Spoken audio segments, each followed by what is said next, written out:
It is 7:12, and I'll call to order the Selectmen's meeting, Town of Newcastle, March 22nd, 2021.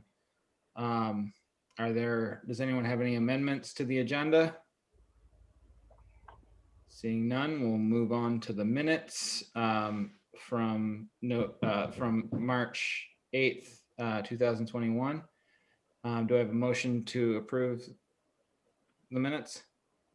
Rob, seconded by Wanda. Any discussion? All right. All those in favor of approving the minutes? Passes 4-0. All right, we'll move on to 4.1 under new business, and that's to amend the core zoning code fee schedule. And this is kind of how things go in anything that's done in towns. Is you get something all set up, and then right away you need to make an amendment. You need to fix something. You need to add something. So, and this amendment is around. What do we call it? It's not Airbnbs is what we're talking about, but the correct term would be first rental license. Okay. Yeah, that's the thing. So just as this was something that was in the old land use ordinance and is in the current core zoning code that was approved. The tourist rental license was a license that is granted by the CEO on an annual basis to owners, property owners who wish to rent out their home as a Airbnb style, effectively not a night by night rental, but for a prolonged period of time, or could be a night by night rental, but the Airbnb style that we're all accustomed to, VRBO. So in that process of doing that, we created the language for it, but we never created the fee for it. So the only change to this, what was already approved, if they look at the bottom of the first column there of where it says types of development review, at the very bottom of that column, it says tourist rental license. And I put in a flat fee of $100, just a $100 number for that once annual, yearly hitch. So again, you guys can set any fee you need to set. I was trying to make it simple and easy and rounded numbers. But we had talked about this before. I think there were some higher dollar figures, probably when only Joel was on the board. So it's a whole new concept and a whole new idea. But I think the idea is that there needed to be some sort of regulation, and the license, an annual license that needs to be renewed by those who wish to pursue that type of use. The idea is that what has to be reviewed as part of the code enforcement officer's review is what sort of impacts the rental this property may have on their neighborhood. And that could be, traffic, it could be fumes, odor, noise, etc. And the applicant then has to explain on the application form what sort of impacts may exist, or there may not be any. But basically, the burden is on the applicant to show those impacts. So for $100 a year, they have the right to then use that property potentially to to hopefully make some funds for themselves. And there's obviously some concerns in many circles about the use of Airbnbs and what they mean towards the character of communities they're in, the neighborhoods they're in. So the idea was to try to, at least when we crafted this several years ago, the idea was for this to be a starting point of conversation, not the end point, but the starting point of trying to understand how these different uses are impacting neighborhoods and start to regulate their use in town. Wanda, then Tor. So two things. I think the first thing is, I know when we were on the code committee, we talked about cottages. Is this affected by them? Because that's different than an Airbnb if you've got like a seasonal cottage. And secondly, I think the fee's good in the sense where it is, because I think if you get it too high, you're not going to get people to comply. I mean, we're not trying to, I think, make a big money thing out of this. We're trying to just make sure we know who's doing it and make it reasonable that somebody can comply and hopefully will. But my first question was about the cottages. Is that included in this, or, because I know we did talk about that when we were doing the code. Yeah, no, that's right, Wanda. It's the type of use. So it could be in a cottage, it could be in an in-law apartment, it could be, could be sharing the home itself. So regardless of how it's being used, or how it's structured, I suppose it's more a question of the use. This is one of those few use things that, or we're going that thing about what it looks like as opposed to what the use is. This is one that's really more focused on the use side of things. That makes sense, and that's what I thought. But when we talk about Airbnb, I didn't want it to just be like that's the only thing that this applies to. So thank you. Or John, do you have the application handy for tourist rental?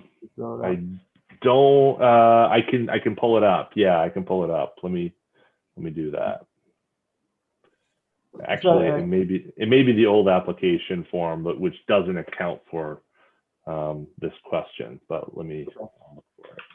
I mean, I think the fee is fine. $100 seems enough to make somebody think about it, but not too much that it would sort of deter somebody from coming in and filling out an application and paying a fee. So I think $100 for an annual is fine. I guess my question is,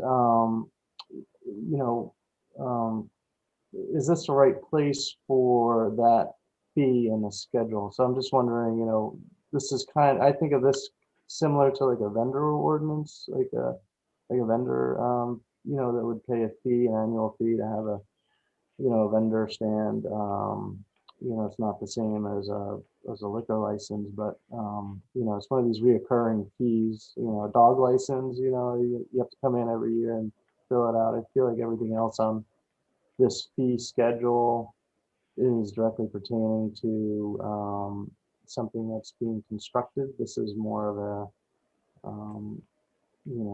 a particular use, and it should have some kind of review. I guess that's why I wanted to see the application. I'm kind of curious, how does this, is it just you come into the office and you fill out an application, each year you fill out the same one, or does it get re-stamped the next year, pay another $100? And let's say there is some complaints that are following this particular property, for one reason or another. At one point would that, license not be eligible for renewal? And who would make that call? And what would that review look like? So, is that administrative? Selectmen or planning board? That's, I guess, some questions I have. I think, and just to sort of, this is, tourist rental. I think somebody mentioned there was, it's a topic, and in some towns it's a big topic. I think we got to remember that tourism drives our economy, especially in mid-coast Maine. So we don't have hotels or other sort of transient lodging accommodations for people. And one of the ways that we do see an influx of money in this community, in these towns, is through people renting out their houses and cottages for short-term tourist rentals. So good or bad, I think we need to deal with it, and we need to find a good way to work, think about this as part of our economy. So a little bit of backstory on why this ordinance was created was that it was under the previous ordinance, it was not allowed at all. And so we obviously had people renting their houses out and cottages and buildings in this fashion. And it was actually not allowed at all. And so this this change came from trying to make it something that we could amend the current ordinance to make it all work.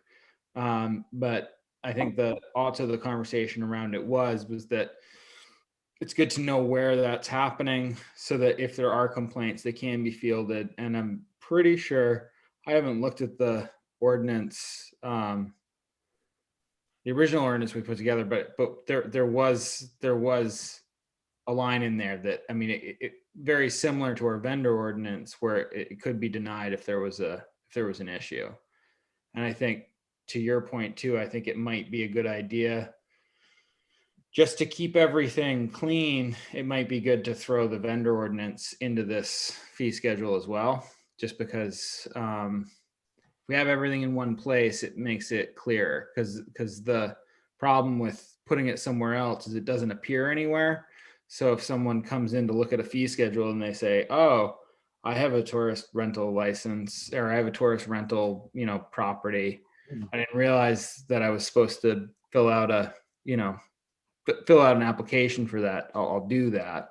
So it might be good to pull some of that stuff into it, and we could maybe put it in a separate category for yearly, for maybe like yearly review, anything that has to be reviewed yearly, because I think that's the way it was originally set up. It's not a one and done thing. It's something that reoccurs.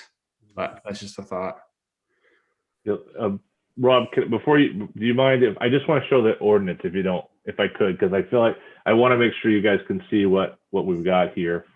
So this is the section of the core zoning code that governs tourist rentals. And so let me just so we all have a good basis here. So the definition is the rental of a dwelling unit, which could be a cottage like you were asking, Wanda, or a portion of a dwelling unit on an overnight or short-term basis for less than 30 days at a time. And then the standards included are tourist rentals require an annual license from the code enforcement officer and may be approved or denied based on enforcement history at the location, whether or not the rental is unduly taxing public infrastructure, public services, has demonstrated a hazard to public safety, or otherwise disturbs the peace of neighbors and the community. So that's the standard from which, this section of the core zoning code is living. And then Tor asked the question about the permit application itself. Let me, this is, I'm not sure how familiar any of you guys are with the application form, but this, I'll just kind of scroll up to the top just to get a quick sense of this. So this is the application. There's a cover page which explains how it operates, but all the basic information, the who, what, where, when, and why, brief description. This is kind of the administrative section here that explains, our process. And then there are certain sections which require more information. So we have flood zone, shoreline zoning, floodplain, piers, docks, wharves, etc., farmland, open space, section 7 earthwork, and then which was added with section 8, which was really state what may impact public infrastructure or public services, effectively answer the question of the standards that are in the ordinance and how does this impact or not impact that. So that just gives you a kind of a sense of the parameters within which we're working in. And I think one thing that I've seen, and I think you mentioned it, Tor, like there's a lot of towns that are grappling with this to a really a big degree. My hometown is on fire over the issue right now. There's a lot of problems with it, and so the method that Peter crafted was to use the license authority that we have to be able to look annually at these items to really allow us to kind of, on a snapshot in time, how did it go? Is it working well? Is it not working well? it creates more administrative work for us in terms of the town administering this section of ordinance. But it also allows the board, annually to say, or to the CEO, at least annually for each property, to then say, is this working or not working? And I think what happened with how Peter crafted this was there really wasn't a strong sense from the community how it should or should not be enforced, or how we should create some sort of regulatory framework for it. But the idea was, at least in allowing the homeowners, the property owners, and the CEO, that would create something of a basis of some understanding of what is the impact, how is it helping or hurting on a case-by-case basis. So I thought that was a strong strategy when it was crafted a couple of years ago. Of course, that's before the core zoning code, and we were trying to fix a whole series of problems at that time. But I thought it was a really good approach to at least get our foot in the door. At this point, it's part of the ordinance, so I think that there may be some other approaches that may be learned and improved, but at least with what we have, I think it's a great first step. Rob? Yeah, I just want to say, I think having an annual license section on the schedule makes sense. I like the modest fee. Again, like everything else with the code in our fee schedule, our goal is to get people to comply, get them to come in. We want everything listed and to know about everything. I don't think we want high fees.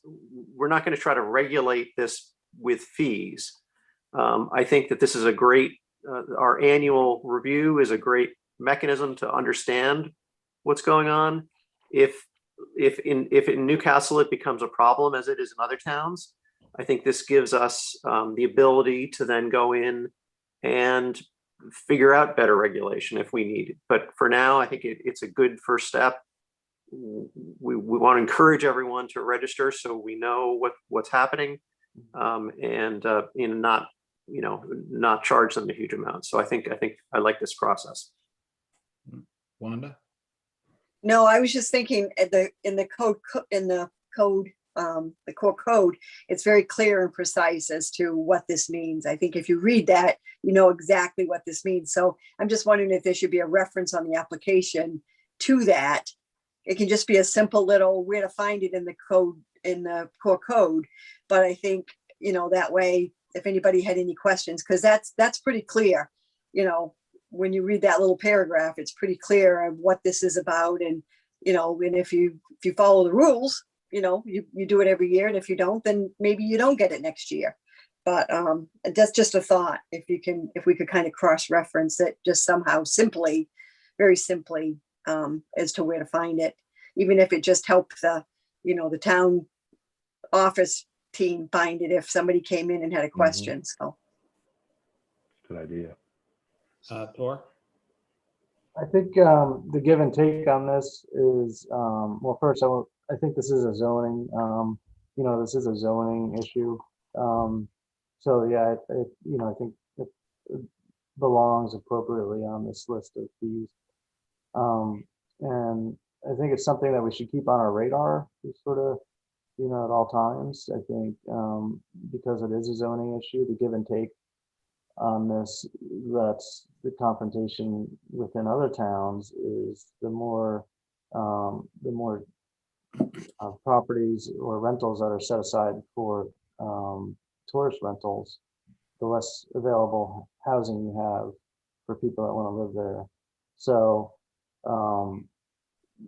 it creates a problem on the other side of affordable housing, or just housing in general, if everything is geared towards tourism. So I think the balance has got to come through some kind of zoning language. So I'm not proposing anything. I'm just saying that I think that it's something that it's worth thinking about and keeping an eye on. This is a good way to do it, is to encourage applications, licenses, and that way we know, what's going on in town. And I think that's that's the reason for manageable fee. $100 seems good. So John, I have a quick question for you. Do you know how many filed permits we have? Like of all types, or No, of the tourist rental oh, license. zero. Yeah. We haven't done any. Yeah. Because when we approved the change in the ordinance, we put that same language in there, but I don't think we ever actually developed a form for it. Nope. So, No. so this might be something where when we send out our next tax bill, that we add something in there, because we can add flyers and different things into it. It might be good to add an explanation for what this is, because if we have, 0 registered tourist rental licenses in town, we know that that's not not accurate. Right. So Well, the fun thing is, and I don't see this gleefully, but the websites that people use to advertise their camps or whatever they may be are an excellent resource for us to reach out to say, hey, by the way, just want to let you know. In fact, we've already had we had an individual who was purchasing a new dwelling, and the closing attorney called and said, don't you have something on the books? And we said, yes, we do. And thus we have a new fee schedule and a new application form for you to look at. So, there's these things that are going to happen through the year. So,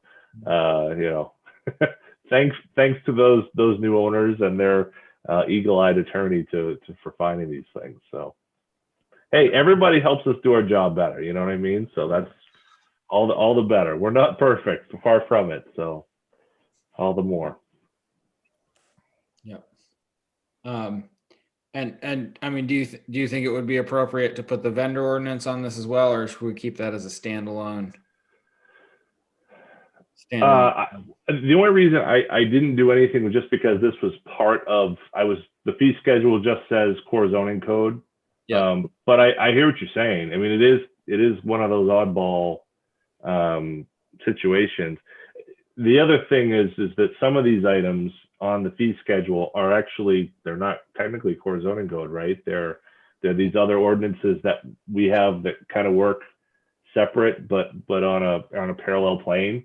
So maybe in that way you could almost say that the lunch wagon transient seller ordinance is the same idea. But whatever you guys feel, it's easy enough just to add a cell, so I can do that pretty simply, and whatever you guys think. Yeah.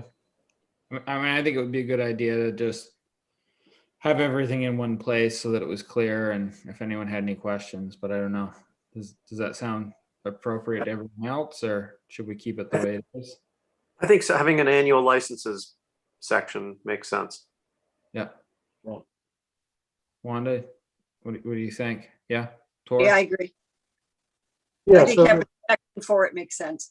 it's on the same page or sheets, but it's just a separate block item. Is what you, Yeah. Yeah, no, sure, that's fine. Especially just to clarify that it's not one and done, because a lot of these other things are one and done. You don't apply for your building permit every year, unless haven't started building. But yeah, so I think that would be good. How does everyone feel about the fee amount of $100? I Good. think it's good. Good. Sound good? So is this something I guess we make a motion on it. Make a motion that we move that we add the $100 let me just $100 fee to the fee schedule for tourists. Hold on, I gotta get back into my email here. Tourist rental license at $100. So moved. Moved by Tor, second Wanda. All in favor? And do we want to make a sec, do we need to make a motion to add the lunch wagon ordinance to that, John, or can you just add that in? We already have the fee schedule set. I think if you guys want it to be, and just tell Michelle to write the minute such that that was the motion and the second, Yeah. I can do that. Yeah. So All right. if that's what you're looking for, then that's what we'll do. Make it so. Yeah. Easy. Great. No problem. Okay. So moving on to item 6.1, town manager's report. And John has a couple exciting things to talk about. Street light. Yeah. Yeah, I'd say. So let me talk about a couple things that aren't on the report, just because I wanted to just get some visibility of these issues. We received a couple complaints today about water levels on the lake. Some of you may know that the dam certainly is in Newcastle, or on the border at least. And I talked to Richard Powell today from Noblesboro. This is something that has been watched over the last few weeks. Obviously, we're not getting a lot of rainfall, so there's that issue.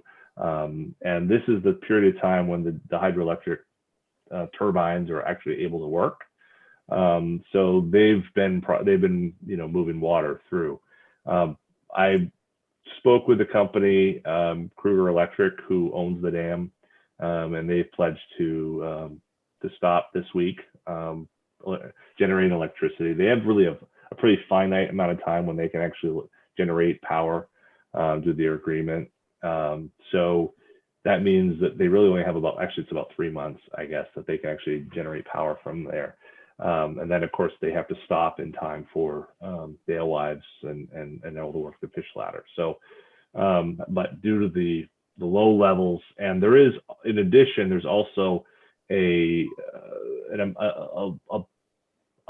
ebb, or a bottom, I guess, amount that the lake can sink down to, that the level can drop to. And so if they are not at that point now, they're very, very close to that point. So that's obviously necessitating a need to stop. So for those who are aware, I mean, certainly we're aware that that the levels are low. Hopefully the rains later this week will help a great deal. But I've heard a number of people calling, this is the lowest I've ever seen it, and so forth. So it's just so you know, we're keeping an eye on it. It's been a level of concern, and so that's an issue. And then of course we had some very mucky roads. It is mud season, but the way that mud season has hit us this year has left a number of our dirt roads to be in some really deep mud. And so Hager Enterprises has been out there. We've putting stone in and trying to mend these roads, but unfortunately, when we did get some wind, which helped, but usually, and I wasn't aware of this, that the rain is actually quite a helpful piece, because it draws the frost out faster. And so as a result, because we haven't had that rain, it's a slower, and the sun's just making it out. So Aston Avenue was in a real rough shape, and so I know the folks up there on that road we're pretty concerned about that. Hopefully we're through the worst on some of those sections, but it's just, I think in large part, the nature of the seasons right now have been really challenging. Usually we have a lot more rain. Usually there's a bit more wind, and so we just haven't had that luck.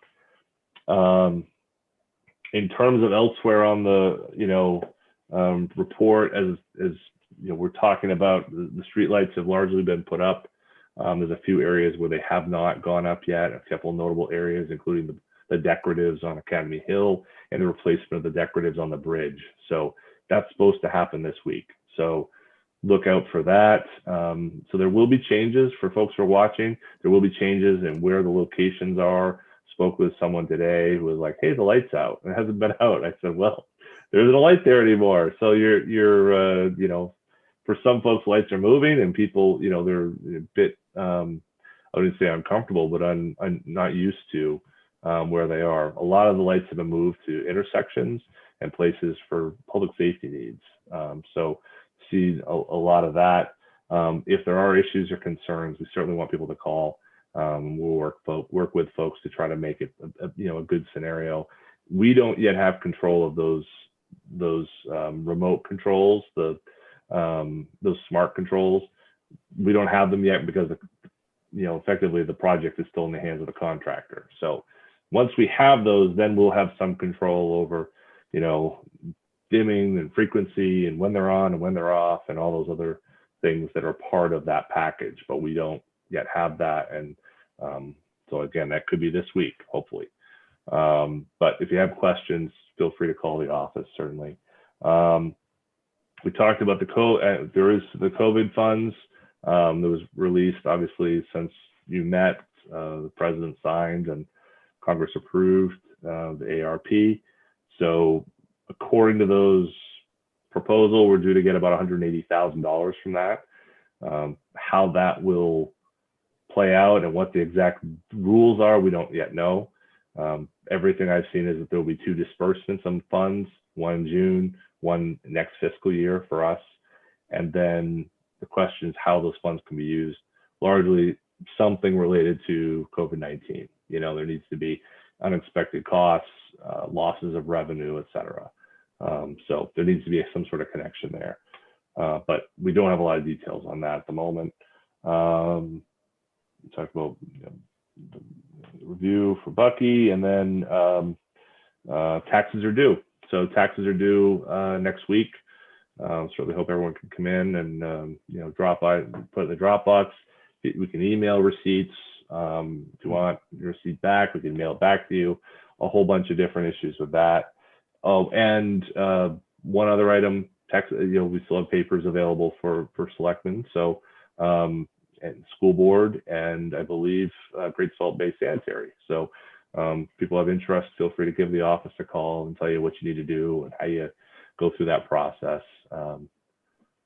Possibly even to join these crazy kids. So it's been a wild, wacky week already, and it's Monday, so ready to keep it going. All right. Anyone have any questions for John about any of that? Nope. All right. Then we'll move on to 7.1. We have a town warrant for $212,000, $686.89. Do I have a motion to approve? Rob, second. Okay. Or any discussion?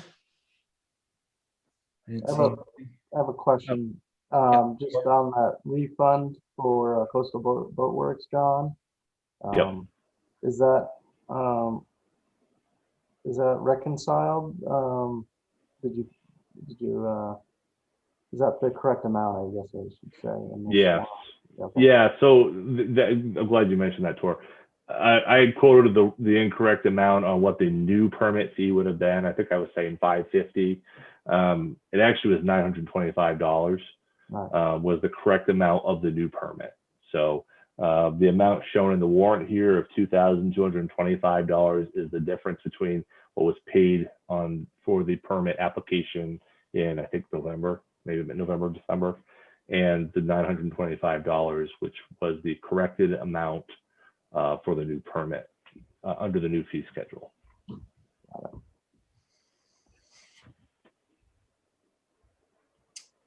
All right. Any other discussion? All those in favor? All right. Passes 4-0. And next, we're going to move into executive session under MSRA section 4056A. Do I have a motion to go into executive session? Wanda, do I have a second? Tor? All those in favor of moving into executive session? All right, passes 4-0.